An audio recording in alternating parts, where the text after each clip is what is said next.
Ambiente, energia, sostenibilità, temi di estrema attualità a livello mondiale, al di là delle agende politiche dei vari paesi.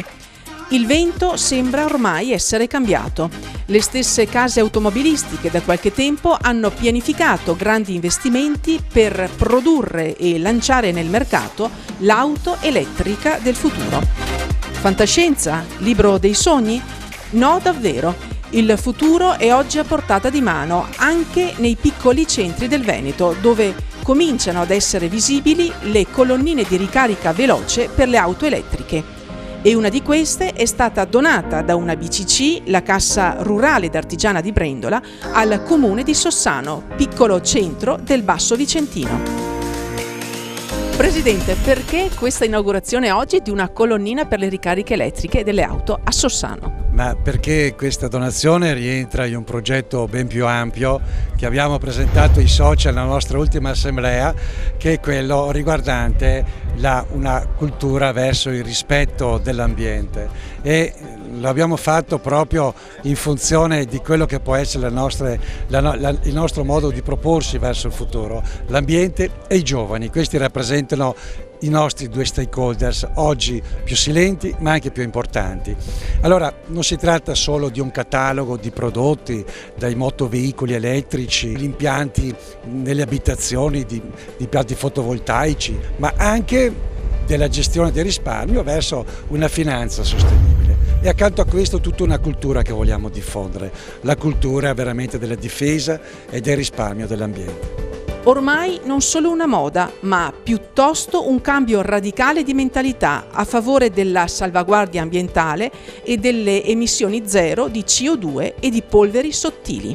Cosa vi proponete di raggiungere con questa presenza, diciamo così, nel vostro territorio? Credo che sia un primo passo ma significativo per spostare l'attenzione verso i cittadini e far comprendere meglio cosa vuol dire identità verde, cosa vuol dire presenza delle istituzioni anche nel settore ambientale. Siamo ancora all'inizio della rivoluzione dei veicoli elettrici che promettono di cambiare la mobilità. I vantaggi più immediati, oltre a quelli direttamente riconducibili all'ambiente, sono anche altri, ad esempio la silenziosità del motore, la possibilità di accedere senza pagare anche nelle zone a traffico limitato, l'esenzione, ad esempio in Veneto, del pagamento del bollo per i primi 5 anni. Operativamente come funziona? Oggi noi abbiamo una app disponibile sugli App Store da iOS e Android, gratuita.